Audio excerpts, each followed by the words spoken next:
Hello students. तो हमने last class में हमारे लास्ट लेक्चर जो था उसमें हमने डिस्कस किया था फीमेल रिप्रोडक्टिव सिस्टम के बारे में। उसके बाद आज हम लोगों को डिस्कस करना है कि एक तो फर्टिलाइजेशन कैसे कंप्लीट होता है वो बात करनी है उसके बारे में, और फीमेल में मेंस्ट्रुअल साइकिल के बारे में बात करनी है। सबसे पहले स्टार्ट करते हैं हम लोग menstrual cycle.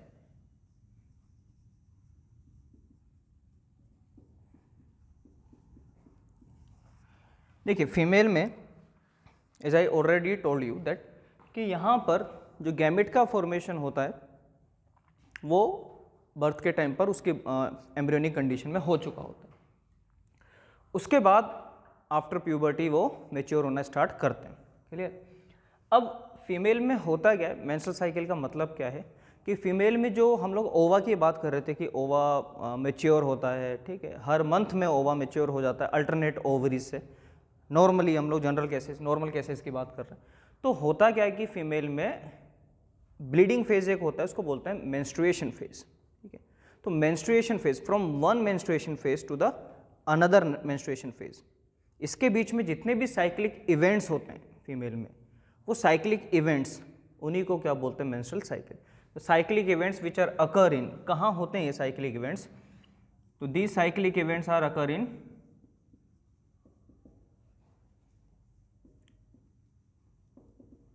Ovaries and uterus. तो किन दो ऑर्गन में हमें कुछ चेंजेस दिखाई देते हैं, वो हैं ovaries and uterus. Some cyclic events are occur in female from in between one menstruation to the next menstruation, it is called as menstrual cycle.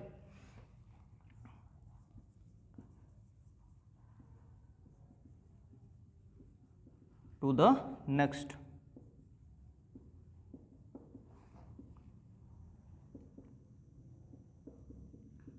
From one menstruation to the next menstruation, some cyclic events are occur in ovaries and uterus. Cyclic events मतलब कुछ ऐसे changes जो कुछ physical changes भी होंगे, कुछ hormonal changes भी होंगे। Menstruation it is also called as bleeding phase. तो from one bleeding phase to the next bleeding phase some cyclic events are occur in female, और वो इवेंट्स कहाँ पर होंगे, ओवरी एंड यूट्रस में। These cyclic events are called as menstrual cycle. हर month average अगर इसके हम लोग बात करें कि ये साइक्लिक इवेंट्स कितने दिन में अपने आप को रिपीट कर रहे हैं, तो ये साइकिल होती है 28 डेज। आइडियल कंडीशन में हम लोग ऐसा बात कर रहे हैं 28 डेज की एक साइकिल है, जहाँ पर कि menstruation from one menstruation to next menstruation जितने भी इवेंट्स कंप्लीट होने वाले हैं ओवरी एंड यूट्रस में, उसी को क्या बोलते हैं, मेंस्ट्रुअल साइकिल। और ये प्राइमेट्स में होने वाला, हम लोग जब डाइवर्सिटी पढ़ते हैं तो हम लोग क्लासीफाई करते हैं मैमल्स में, तब प्राइमेट्स में होने वाला इवेंट है, like human being, even apps and monkeys, उनमें होने वाले इवेंट्स हैं। और उनमें कुछ इस तरीके से, इसको हम लोग रिप्रोडक्टिव साइकिल भी बोल सकते हैं। Why? Because mid of the cycle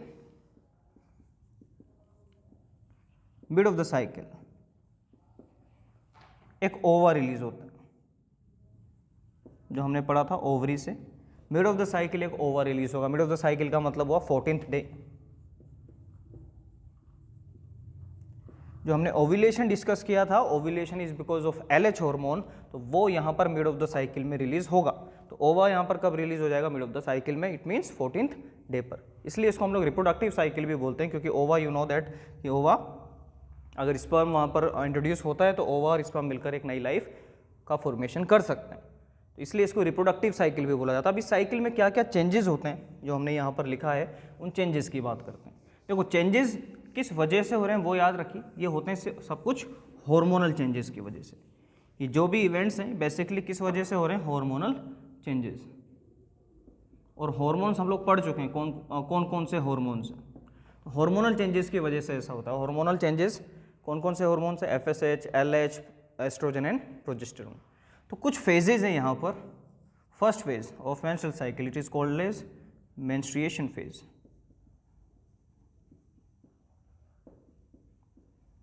और ब्लीडिंग फेज।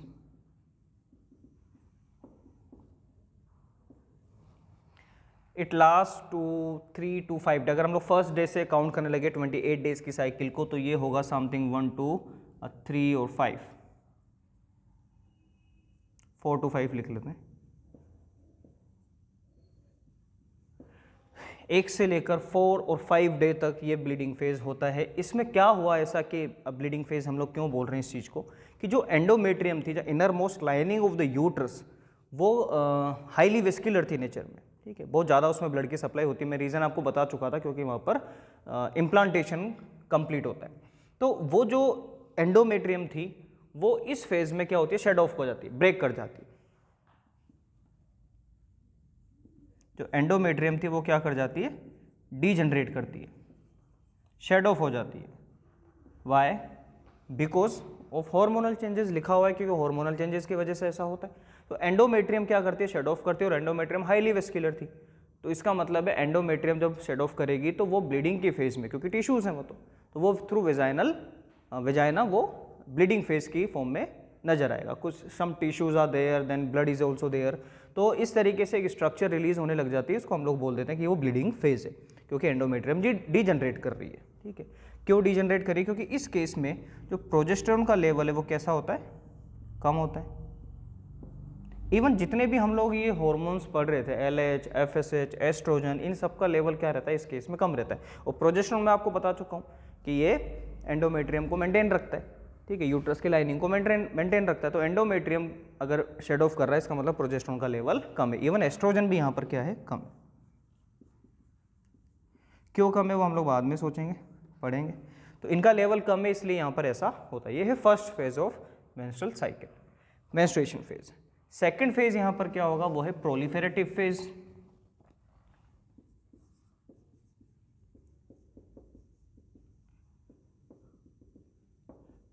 प्रोलिफेरेटिव फेज और फॉलिक्यूलर फेज, इसी को फॉलिक्यूलर फेज भी बोलते हैं।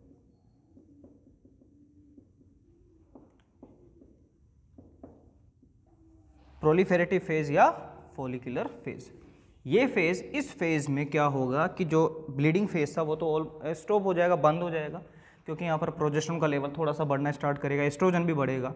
यहाँ पर बेसिकली FSH का लेवल इंक्रीज करता है, ठीक है। ये कब तक रहेगा, हम लोग मान सकते हैं 6 से लेकर 13th डे तक, क्योंकि फर्स्ट फेज 1 to 5 था, देन 6 to लेकर से 13th डे पर FSH का लेवल बढ़ा है, ठीक है। धीरे धीरे LH का लेवल भी स्लाइटली थोड़ा सा बढ़ने लग जाएगा, पीक पर तो नहीं जाएगा पर बढ़ने लग जाएगा। एस्ट्रोजन और प्रोजेस्टेरोन का लेवल भी बढ़ेगा।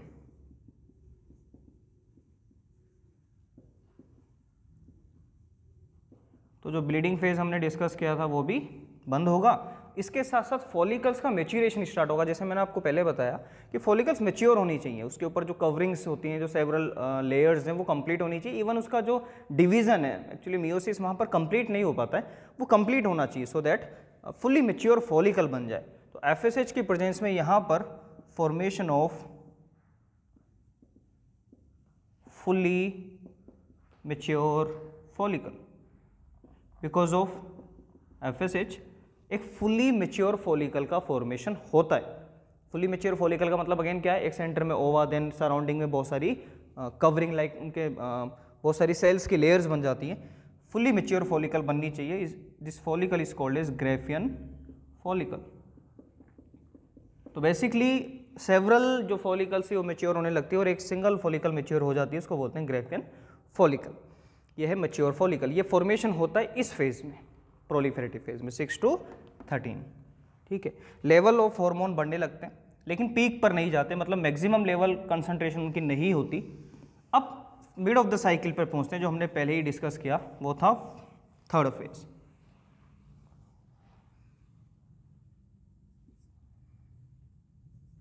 Ovulatory phase, 14th day, it means mid of the cycle. क्या होगा, LH और FSH का मैक्सिमम कंसंट्रेशन होगा, ठीक है, highest level of LH and FSH इस दिन।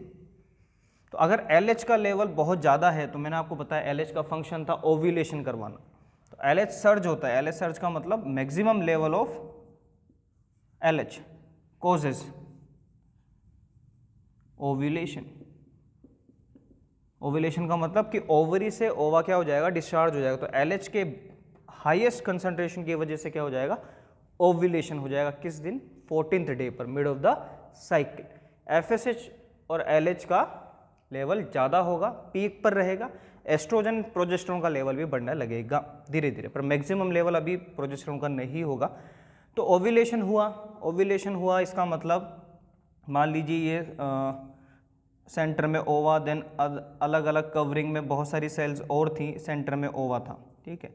अब ये ओवा तो यहाँ से डिस्चार्ज हो गया, रिलीज हो गया, तो ये जो रिमेनिंग सेल्स बची ग्रेफियन फॉलिकल है, ठीक है, ग्रेफियन फॉलिकल। तो ग्रेफियन फॉलिकल में से ओवा तो डिस्चार्ज हो गया, तो रिमेनिंग जो पार्ट बचा, now this remaining part is called as corpus luteum. After ovulation ovary में ग्रेफियन फॉलिकल से ओवा तो चला गया, अब फॉलिकल्स का जो रिमेनिंग पार्ट बचा है, दूसरी जो जितनी भी सेल्स ने उनको कवर अप किया होता, वो अब क्या बना लेता, कॉर्पस ल्यूटियम। तो LH is responsible for ovulation और you can say it is responsible for formation of corpus luteum, ठीक है। तो ये हुआ कौन से डे पर, 14th डे पर। अब एक क्वेश्चन पूछ लिया जाता है what is the life of ओवा, तो हार्डली 24 आवर तक ये ओवा सर्वाइव करेगा, जितना भी इसके पास अपना साइटोप्लाज्म में ये सर्वाइव करेगा। अब ये फेलोपियन ट्यूब में मूव करने लग गया, ठीक है, ये तो हो गया ओव्यूलेशन। अब फोर्थ फेज क्या है, fourth phase is called as luteal phase. Fourth phase of menstrual cycle it is called as luteal phase. ये कब से, 15th डे से लेकर आप मान लीजिए 28th डे, ठीक है, ये फेज चलेगा। इस फेज में क्या हुआ, कॉर्पस ल्यूटियम बना हुआ था।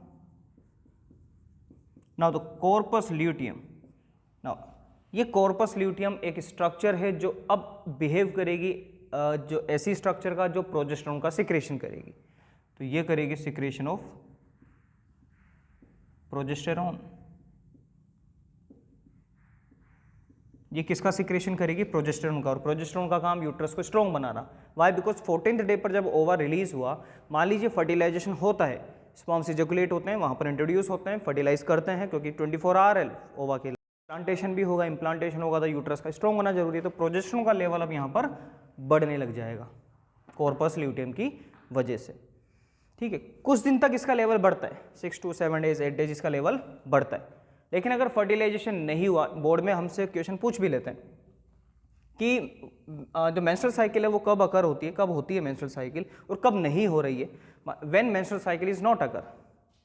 The answer is if fertilization is happened, अगर फर्टिलाइजेशन होता है तो फिर मेंस्ट्रुअल साइकिल नहीं होगी। वाई, बिकॉज फर्टिलाइजेशन अगर होता है तो ये corpus luteum through out the pregnancy maintain रहेगी, 9 मंथ तक मेंटेन रहेगी, कंटिन्यूसली किसका सिक्रेशन करती रहेगी, प्रोजेस्टेरोन का। जो लाइनिंग है यूट्रस की वो मेंटेन रहेगी, शेड ऑफ करेगी ही नहीं, तो इसका मतलब मेंस्ट्रुअल साइकिल नहीं होगी। अगर फर्टिलाइजेशन होता है तो, if fertilization is not occur, अगर फर्टिलाइजेशन नहीं हुआ, मान लेते हैं, ठीक है, नहीं हुआ, then after something 6 or 7 days it will start to degenerate, corpus luteum it will start to degenerate and the level of progesterone क्या होने लग जाएगा, धीरे धीरे धीरे धीरे कम हो जाएगा। After 7 or 8 days it will start to degenerate, then the level of progesterone becomes also decrease, इसका लेवल कम हो जाएगा। तो यही तो हुआ था, इसके बाद कौन सा फेज वापस आएगा, फर्स्ट फेज। कौन सा फेज, मेंस्ट्रुएशन फेज, कि प्रोजेस्टेरोन का लेवल कम हो गया, और प्रोजेस्टेरोन का लेवल कम हो गया तो फिर से क्या हो जाएगा, ब्लीडिंग फेज स्टार्ट हो जाएगा। तो क्वेश्चन पूछा जाता है when menstrual cycle is not occur, answer is when fertilization is happened there is no menstrual cycle up to 9 month, और उसके भी थोड़ा सा ज़्यादा, ठीक है, मेंस्ट्रुअल साइकिल नहीं चलेगी because of high level of progesterone, corpus luteum maintain रहेगा throughout the pregnancy.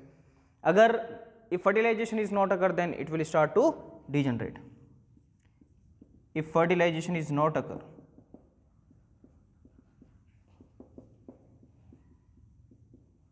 then corpus luteum starts to degenerate.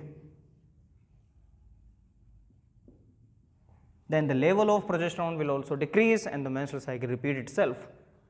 Level down जाएगा तो फिर से फर्स्ट फेज रिपीट हो जाएगा। This is called as menstrual cycle, or you can say it is also called as reproductive cycle in human being. ये था menstrual cycle। अब हमने डिस्कस कर लिया, ठीक है। अगर हम लोग फर्टिलाइजेशन की बात करें, व्हाट इज फर्टिलाइजेशन एक्चुअली, उससे पहले 2 टर्म्स हैं वो भी एक बार देख लेते हैं। जो फर्स्ट मेंस्ट्रुअल साइकिल होती है उसको बोलते हैं मेनार्की। प्यूबर्टी के बाद जब फर्स्ट मेंस्ट्रुअल साइकिल होती है उसको बोलते हैं मेनार्की। प्यूबर्टी के टाइम पर जो फर्स्ट मेंस्ट्रुअल साइकिल होती है। मैंने आपको बताया कि ओवा का नंबर फिक्स है, हार्डली 450 एंड 500, इसका मतलब एक टाइम के बाद खत्म हो जाएंगे। तो अगर फीमेल में वो एज जब ओवा ऑलमोस्ट 0 हो चुके होते हैं, ओवा बनते हैं नहीं, तो उस एज को जब वो मेंस्ट्रुअल साइकिल बंद हो जाएगी, उस लास्ट मेंस्ट्रुअल साइकिल को बोलते हैं menopause. Last menstrual cycle is called as menopause. First menstrual cycle puberty पर इसको क्या बोलते हैं, मेनार्की। ठीक है, अब आते हैं फर्टिलाइजेशन पर। What is fertilization?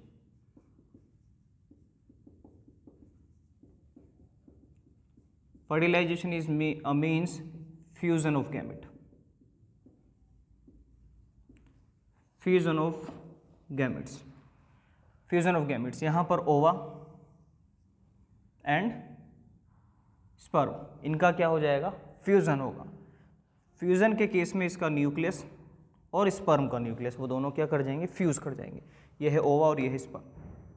फर्टिलाइजेशन कहाँ कंप्लीट होता है, फीमेल की बॉडी में, फेलोपियन ट्यूब में। अब ओवा और स्पर्म जब फ्यूज करेंगे तो ऐसा होगा कि दो न्यूक्लियस है, एक न्यूक्लियस तो किसका है, ओवा का, ठीक है, इन्हें प्रो न्यूक्लियस बोला जाता है, और एक किसका हो जाएगा, स्पर्म का, और दोनों न्यूक्लियस क्या हो जाएंगे, फिर फाइनली फ्यूज हो जाएंगे। तो आफ्टर फर्टिलाइजेशन एक स्ट्रक्चर बनेगी जिसको क्या बोल दिया, जायगोट। आफ्टर फर्टिलाइजेशन जो स्ट्रक्चर बनेगी उस स्ट्रक्चर को क्या बोलते हैं, जायगोट। दोनों न्यूक्लियस फ्यूज हो गए। अब क्रोमोसोम की बात करते हैं। यहाँ पर ओवा में नंबर ऑफ क्रोमोसोम कितने थे, 23। स्पर्म में क्रोमोसोम नंबर कितने थे, 23। और जायगोट में दोनों न्यूक्लियस फ्यूज हो गए तो क्रोमोसोम नंबर कितने हो गए, 46। ये है इंपॉर्टेंस मियोसिस की। Meiosis maintain constant chromosome number in each generation. अब फिर से जो लाइफ बनेगी उसके हर सेल में कितने क्रोमोसोम नंबर रहेंगे, 46। जब ये कभी गैमेट बनाएगी तो फिर से क्या हो जाएगा, मियोसिस, और फिर से क्रोमोसोम नंबर कितने हो जाएंगे, 23। तो अब जायगोट बना और 46 क्रोमोसोम नंबर मेंटेन हुए। इवन यहाँ पर सेक्स भी डिटरमाइन करेंगे। हम लोग जब जेनेटिक्स पढ़ते हैं तो सेक्स डिटर्मिनेशन भी पढ़ते हैं। यहाँ पर अगर मान लीजिए कि ये जो स्पर्म आ रहा है इसके पास chromosome number suppose to be chromosome, sex chromosome Y है, और आप एग में तो जानते हो एक्स है, तो यहाँ पर जो भी ऑर्गेनिज्म अब बनेगा उसका सेक्स डिटरमाइन करेंगे तो वो क्या बनेगा, अब मेल बनेगा। और अगर मान लेते हैं यहाँ पर स्पर्म में एक्स ही है तो ये क्या बनेगा, एक जो अपकमिंग जो भी ऑर्गेनिज्म है वो क्या बनेगी, एक फीमेल बनेगी। तो इस तरीके से सेक्स भी डिटरमाइन हो जाएगा। अब एक बार फर्टिलाइजेशन हुआ, कहाँ पर हुआ, फेलोपियन ट्यूब में। फर्टिलाइजेशन के बाद फेलोपियन ट्यूब में ये अब डिवीजन भी स्टार्ट हो जाएगा। सेल है ये तो डिवाइड करना चालू कर देगी, पर अब यहाँ पर मियोसिस नहीं होगा, यहाँ पर क्या होगा, माइटोसिस। एक ऐसा माइटोसिस जिसमें सेल की शेप में कोई चेंजेस नहीं आते, इनलार्जमेंट नहीं होता। इस टाइप के माइटोसिस को क्लेवेज बोलते हैं। तो क्लेवेज स्टार्ट होगा तो अब 2 सेल्स बनेगी ऑब्वियसली। कितनी सेल्स बनेगी, 2 सेल बनेगी। सेल की शेप में कोई चेंजेस नहीं आएंगे। Such type of mitosis is called as cleavage. ठीक है, माइटोसिस स्टार्ट हो जाएगा, 2 सेल्स बन जाएगी। फिर कितनी सेल बनेगी, 4 सेल। ठीक है, फिर कितनी सेल बनेगी, 8 सेल। ठीक है, इस तरीके से डिवीजन स्टार्ट हो जाएगा। नाउ कितनी बनेगी, 16 सेल। समझ रहे हो, तो सेल का डिवीजन चलता रहेगा। ये सब जो इवेंट्स आप लोग देख रहे हो, from fertilization to the formation of 16 cells, 8 to 16 cells, ये सब कहाँ पर हो रहा है अभी, फेलोपियन ट्यूब में। ये सब इवेंट्स कहाँ कंप्लीट हो रहे हैं, फेलोपियन ट्यूब में। इट मीन्स फेलोपियन ट्यूब में ही जाइगोट से जब डिवीजन स्टार्ट होते हैं तो एम्ब्रियो तक, ये एम्ब्रियो है, अब इसको आप एम्ब्रियो बोल सकते हो। ठीक है, तो इसमें 16 सेल्स बन जाती हैं, 8 to 16 सेल्स का फॉर्मेशन हो जाता है इन फेलोपियन ट्यूब। बट इसकी शेप में कोई चेंजेस नहीं आते। इस टाइप के डिवीजन को क्या बोलते हैं, क्लेवेज। तो क्या बन गया, 16 सेल स्टेज बन गई। ये कहाँ बन रही है, फेलोपियन ट्यूब में आफ्टर फर्टिलाइज। इसका मतलब समथिंग, अब इसमें कुछ तो दिन लगे होंगे ऐसा होने में, ऐसा होने में कुछ तो टाइम लगा होगा। इसका मतलब है फर्टिलाइजेशन के से अगर हम लोग काउंट करें तो उतना बनने में 6 to 7 डेज लग जाते हैं। 6 to 7 डेज तक, इसका मतलब वो एम्ब्रियो अभी भी फेलोपियन ट्यूब में ही है। Now it will start to rotate, वो धीरे धीरे आगे बढ़ जाता है और वो अब कहाँ आ जाता है, यूट्रस में। ठीक है, यूट्रस में आने के बाद डिवीजन बंद नहीं होंगे, डिवीजन चलते रहेंगे। 16 सेल के बाद 32, देन 64। ठीक है, अब जो ये सेल्स बनने लगती है ना, इनको बोलते हैं ब्लास्टोमियर्स। ब्लास्टोमियर्स बोलते हैं, इन सेल्स को नाम दिया हुआ है ब्लास्टोमियर्स। 32 sales, 64 sales. अब इस स्ट्रक्चर को बोल देते हैं ब्लास्टूला। और ये जो स्ट्रक्चर थी 8 to 16 cell stage, it is called as morula. नाम है। मोरूला मतलब सॉलिड बॉल होता है, ब्लास्टुला मतलब जिसमें ब्लास्टोमियर्स होते हैं उसको ब्लास्टुला बोल देते हैं। 32-64 cell stage is called is blastula. अब जब ये बन जाता है, यहाँ तक तो कहाँ तक था, फेलोपियन ट्यूब में ही था, ठीक है। उसके बाद डिवीजन तो बंद नहीं होंगे, 32 सेल स्टेज 64 सेल स्टेज बनती रहेंगी। अब इम्प्लांटेशन हो जाएगा। इम्प्लांटेशन 32-64 सेल स्टेज में जाते जाते इम्प्लांटेशन, इस स्टेज में जाके इम्प्लांटेशन हो जाता है। तो ऐसा बोल सकते हैं आफ्टर फर्टिलाइजेशन, फर्टिलाइजेशन के 7th डे पर ऐसा बोलते हैं कि फर्टिलाइजेशन से 7th डे पर इम्प्लांटेशन हो जाता है। वो जो भी एम्ब्रियो था वो अब इम्प्लांट कर जाएगा। इम्प्लांटेशन मीन्स, इम्प्लांटेशन का मतलब है वो यूट्रस में जाकर कनेक्ट कर जाएगा। कब? फर्टिलाइजेशन से लेकर 7th डे पर। किस स्टेज में? ब्लास्टुला स्टेज में इम्प्लांट करेगा, ठीक है। अब मोरूला तक कहाँ बन चुका था? फेलोपियन ट्यूब में। रोटेट करता हुआ कहाँ गया? यूट्रस में, और यूट्रस में डिवीजन चलते रहेंगे, वो अब इम्प्लांट कर जाएगा। किस स्टेज में? 32 से लेकर 64 सेल स्टेज में इम्प्लांट करेगा। क्लियर है? ये है फर्टिलाइजेशन। अब इम्प्लांटेशन का मतलब क्या है कि वो वहाँ से कनेक्ट कर जाएगा। किससे? फीमेल में जो एंडोमेट्रियम थी ना, हमने जो लेयर पड़ी थी, उस एंडोमेट्रियम से क्या कर जाएगा? कनेक्ट कर जाएगा। अब होगा क्या कि जो एम्ब्रियो है इससे कुछ फिंगर लाइक प्रोजेक्शंस बनेंगे, इन्हें बोलते हैं कोरियोनिक विलाई। एम्ब्रियो से इम्प्लांटेशन के बाद, इम्प्लांटेशन मतलब successful attachment of embryo to uterus, अब एम्ब्रियो से बनेंगे chorionic villi, some finger like projections, ठीक है। कुछ फिंगर लाइक प्रोजेक्शंस बनेंगे किससे? एम्ब्रियो से। और जो यूट्रस था उसके टिश्यूज भी इसको क्या करेंगे? कनेक्ट करते हुए एक स्ट्रक्चर बना लेंगे। तो बेसिकली एक स्ट्रक्चर बनेगी कहाँ पर? यूट्रस पे ही। उसमें एक पार्ट तो कौन बनाएगा? एम्ब्रियो। कुछ फिंगर लाइक प्रोजेक्शन जिन्हें क्या बोलते हैं? कोरियोनिक विलाई, ठीक है, एम्ब्रियो बनाएगा। और यूट्रस जो था उसकी सेल्स भी आपस में मिलकर एक पूरा एक जंक्शन बना लेगी। कहाँ पर? यूट्रस में। किसकी सेल्स हैं ये? एक तो यूट्रस की टिश्यूज जो भी हैं, और एक एम्ब्रियो के इटसेल्फ कुछ विलाइज, फिंगर लाइक प्रोजेक्शंस। ये एक पूरा जंक्शन बना लेंगे। This junction is called as placenta. This junction is called as placenta. A junction or a disc-like organ which is formed by the fusion of a chorionic villi, a part of embryo, and a tissues of uterus, makes a disc-like organ which is called as placenta. Placenta एक ऐसी structure which provide nutrition to embryo. ये embryo को nutrition provide करेगी। 9 month तक उसको यहाँ पर रहना है सक्सेसफुली। तो प्लेसेंटा एक ऑर्गन है जो यूट्रस पे बना, वहाँ से वो न्यूट्रिशन ऑब्टेन करना स्टार्ट करेगा। और एक कोड लाइक स्ट्रक्चर से वो एम्ब्रियोस प्लेसेंटा से कनेक्ट होता है, डायरेक्टली नहीं, एक कोड। उस कोड को क्या बोलते हैं? Umbilical cord. तो अम्बिलिकल कोड के थ्रू वो प्लेसेंटा से कनेक्ट कर चुका होता है और उसको न्यूट्रिशन वहाँ से मिल रहा होता है। Nutrition means not only nutrition, उसके साथ साथ अगर उसको एक्सक्रीटरी मटेरियल्स का रिमूवल भी तो भी वो उसी से होगा। एम्ब्रियो जब ब्रीथ कर रहा है तो CO2 भी वो उसी से बाहर उस प्लेसेंटा के थ्रू एक्सचेंज का जितना भी काम है वो बेसिकली कौन करेगा? Placenta, in between mother and her baby. तो ये न्यूट्रिशन प्रोवाइड करने का काम किसने कर दिया? प्लेसेंटा ने, ठीक है।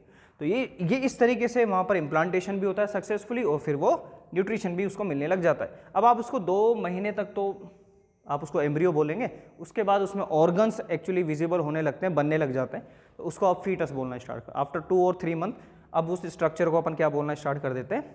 फीटस, ठीक है। तो ये जो प्रेगनेंसी का टाइम है ना, इसको बोलते हैं जेस्टेशन पीरियड। ये प्रेगनेंसी का जो टाइम होता है फीमेल में, इसको बोलते हैं जेस्टेशन पीरियड। ये ऑलमोस्ट 9 मंथ होता है। ह्यूमन बीइंग की बात करें तो यू कैन से 40 वीक्स। ये है जेस्टेशन पीरियड। उसके बाद birth of baby which is called as parturition.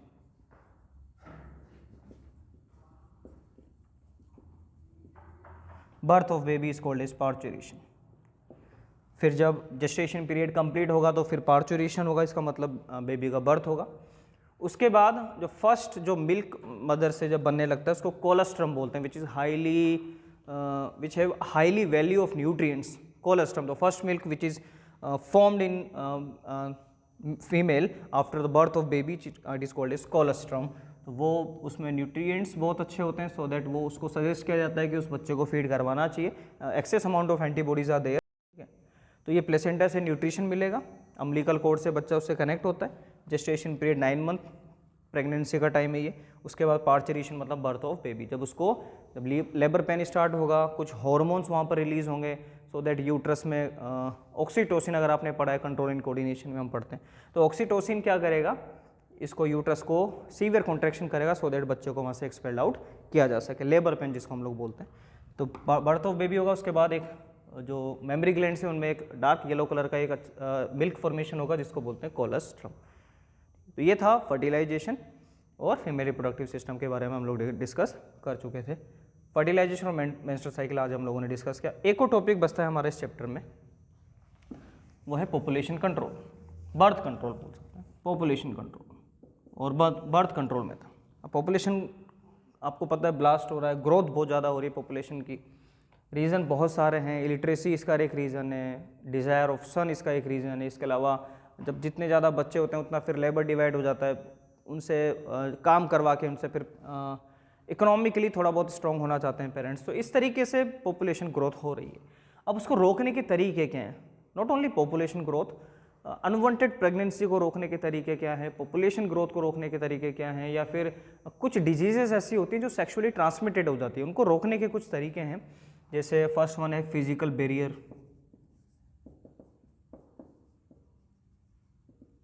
यहाँ पर कुछ स्ट्रक्चर्स यूज़ की जाती है लाइक कंडोम्स, सो दैट कि जो गैमेट्स हैं उनका ट्रांसमिशन प्रॉपरली ना हो पाए, ठीक है, सो दैट फ्यूज़न रुके, तो वो अनवांटेड प्रेगनेंसी को रोकने का एक तरीका हो जाता है। सेकंड, सर्जिकल मेथड यूज़ किए जा सकते हैं। सर्जिकल मेथड में क्या करते हैं, if you are talking about male, तो जो हमने वास्ट डिफरेंस पढ़ा था जिसको हम लोग स्पर्म डक्ट बोलते हैं, इसको कट कर देते हैं, ठीक है, इसे कट कर देते हैं, ठीक है, वेसेक्टोमी बोलते हैं इसको।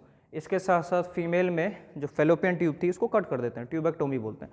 करते क्या है कि जैसे मान लीजिए फेलोपियन ट्यूब है, इसको यहाँ से ऐसे कट कर देते हैं और दोनों एंड्स को यहाँ से बाइंड अप कर देते हैं, थ्रेड से इसको ऐसे बाइंड अप कर देते हैं, सो दोनों एंड्स को कट कर दिया यहाँ से इस तरीके से। अब अगर ओवा यहाँ से रिलीज भी होता है तो वो आगे सक्सेसफुली आगे नहीं बढ़ पाएगा, तो ओवा नहीं बढ़ पाएगा, और वाइस वर्सा अगर वैसे भी देखें तो स्पर्म्स यहाँ फेलोपियन ट्यूब से आगे नहीं बढ़ पाएंगे, इसका मतलब अल्टीमेटली फ्यूजन ऑफ गैमेट नहीं हो पाएगा। तो ट्यूबेक्टोमी और वेसेक्टोमी कुछ सर्जिकल मेथड है, प्रोसेस है, जिनके थ्रू फ्यूजन ऑफ गैमेट्स को रोका जा सकता है। थर्ड होता है कुछ IUCD, intra uterine contraceptive devices.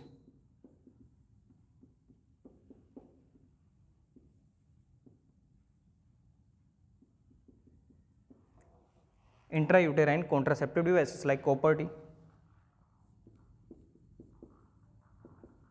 ये कुछ स्ट्रक्चर्स हैं, कुछ इम्प्लांट कर दी जाती है, जैसे फीमेल में इसको इम्प्लांट किया जाता है सो दैट अगेन वही फ्यूजन ऑफ गैमेट्स को रोका जा सके। देन द फोर्थ वन, और इसके साथ साथ ये सेक्सुअली ट्रांसमिटेड डिजीज़ को रोकने के लिए भी रिस्पॉन्सिबल है। और कुछ फिर यहाँ पर ओरल पिल्स होती हैं, contraceptive pills are called is contraceptive pills. इनमें कुछ हार्मोन का लेवल होता है, कॉन्ट्रासेप्टिव पिल्स, तो कुछ हार्मोनल ही स्ट्रक्चर्स उसमें होती है सो दैट वो मतलब अनवांटेड प्रेगनेंसी को वो रोक सके। तो कुछ फिजिकल बैरियर्स यूज़ किए जाते हैं, अगेन ये भी सेक्सुअली ट्रांसमिटेड डिजीज़ को रोकने के लिए रिस्पॉन्सिबल है। सर्जिकल मेथड्स आर देयर, कुछ डिवाइसेस हैं, देन कुछ कॉन्ट्रासेप्टिव पिल्स होती हैं। तो ये भी पॉपुलेशन कंट्रोल करने में इनका बहुत बड़ा रोल है। इसके साथ साथ सेक्सुअली ट्रांसमिटेड डिजीज़ को भी ये रोकती है। जैसे सेक्सुअली ट्रांसमिटेड डिजीज़ की बात करें तो AIDS, acquired immunodeficiency syndrome which is caused by HIV virus. HIV से कॉज होता है ये एड्स, ये भी सेक्सुअली ट्रांसमिटेड डिजीज़ है। हेपेटाइटिस B, सिफिलिस, गोनोरिया, ऐसी बहुत सी डिजीज़ हैं जो सेक्सुअली ट्रांसमिटेड होती हैं, उनको रोकने के लिए भी ये मेथड रिस्पॉन्सिबल होते हैं। तो रिप्रोडक्शन में हम लोगों ने इतना पढ़ा, ये हमारा रिप्रोडक्शन में हम लोगों को इतना है। बर्थ कंट्रोल वैसे ये इंपॉर्टेंट है, हम लोगों को वैसे इसकी इंपॉर्टेंस लगती नहीं, लेकिन काफ़ी इंपॉर्टेंट टॉपिक है for competitive exam also. So for today, thank you so much.